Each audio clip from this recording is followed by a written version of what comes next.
Ang dami nga nakapag-uwi na stop toys, lalo na dito sa Extreme Shot sa Sky Ranch. Madali lang kasi kapag nakapag-shoot ka ng isa, may malaking stop toy ka na. Okay, kita nyo na? Kaya maraming gustong sumubok dito. Pero bago mag-umpisa, ipapaliwanag muna ni Kuya yung mga rules. Bawal lumapit sa ring. Dapat palagi ka nasa linya ha. Sa mga bad breath dyan, magmumug muna ng asin. At gawing candy yung Rexona. Stricto kami dyan. O kaya naman tuwing humihinga, puro inhale lang. Wag na yung exhale. Kung nahihirapan kayo, practicein nyo muna sa mga bahay nyo ha. At sa tuwing may namimigay na sobre o nanlili mo sa jeep, wag ka magpanggap ng tulog. Ang pangit mo umacting. May tululaboy effect ka pa. Walang naniniwala sa'yo ha. At may tip ako, para hindi kayo malate sa mga trabaho nyo bukas, wag na kayong magsipasok. Ha? Sige, layas. O dito naman kayo. Sa mga hindi nakitindi ng rules, uulitin ko. Tapos naintindihan na yan ni Kuya, kaya tumira na siya.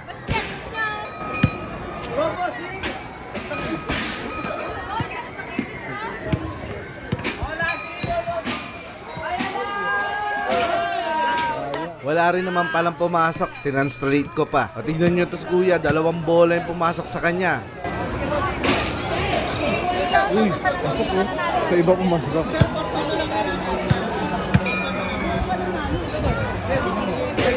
Guys, pumasok sa kabilang kabilang ring.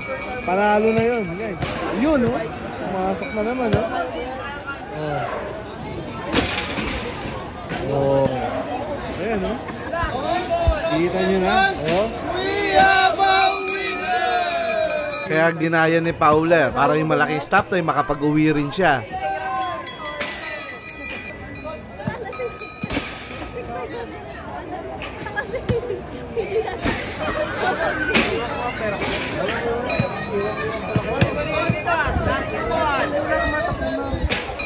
Lumipat naman ng pwesto si Fowler. Mahangin daw kasi doon sa una niyang pwesto. Nung hindi siya makashoot, inayaan niya na lang yung mga kasama niya sa Taal Volcano. Mas malaki daw yung butas doon. Sigurado makakashoot na siya doon.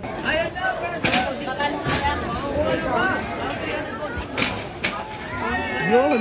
Yun, intindi.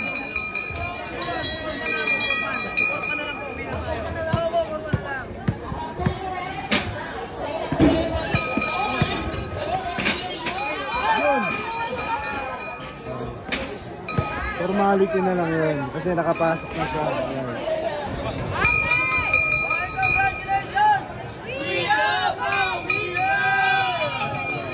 Beautiful.